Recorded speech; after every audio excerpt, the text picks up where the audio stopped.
Is there someone who would like to read? Let's start with number 17. Sanjay has 8 cups of ice cream. He needs 1/4 cup of ice cream for each milkshake. I know my kids. I really take pride in that. Social emotional learning has always been something I've been passionate about. All right, can you turn to someone near you and give them a gentle high five? High fives. Don't forget Aiden. Aiden was stuck in the middle there. This is a tool that can help us to do what we need to do in a more deliberate, intentional, streamlined way. There were a couple surprises, kiddos that I now keep an eye on that hadn't come up on my radar before. The other thing that was helpful was this was sometimes a reassurance that what I was observing on my own was in fact correct. So it was another data point for me to be able to say, yes, this really is a concern. I really do need to do something about it.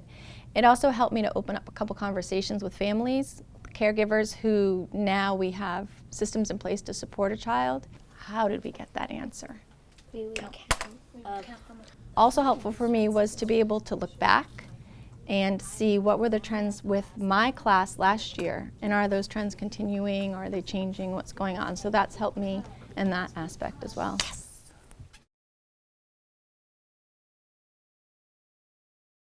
How are you? This is a great opportunity to just have somebody else checking in and making sure that he's doing okay.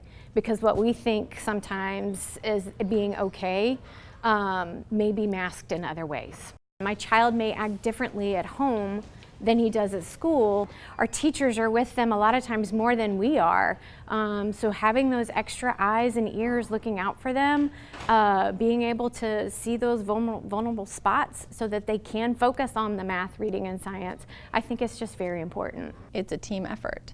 Just as much as we hope parents are supporting students at home with their homework, I think that parents should be able to rely on us as teachers to support the social emotional learning of their children when they're here at school with us. How are you doing today? Are you good? Yeah. Education isn't just about the academics. It never has been. It never has been for me. It wasn't as a learner, and if we can go back and remember ourselves as the learner and the tremendous impact that the social aspect of things had on us as a learner, and sit with that for a moment, then I think everyone will truly remember and have a shift for an appreciation as to why this is so critical that we do. If a child is struggling, oftentimes socially and emotionally, they may scream out in other ways. And we have certainly seen that and when it comes to behavior management, some behavior management issues. And so when we've been able to, and I'm thinking in my mind's eye of several children whom we have given the attention that they needed, and the disruption has dropped significantly. What is the first step? As I stand up there and I'm offering instruction to the students, I feel a weight lifted, where I know that these students who previously, if I'm up there teaching, I can see the attention isn't there, the motivation may not be there, they're back in it, they're re-engaged and learning.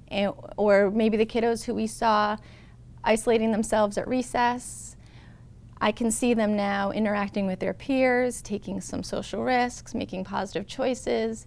And so it definitely takes a weight off of my shoulders to know that they are getting what they need. I hate to be cliche, but I think it's true. I think that perhaps we've saved the lives of some children. I mean, I think it is, when a child is hurting emotionally, and you may miss the mark, and a screener helps you see that,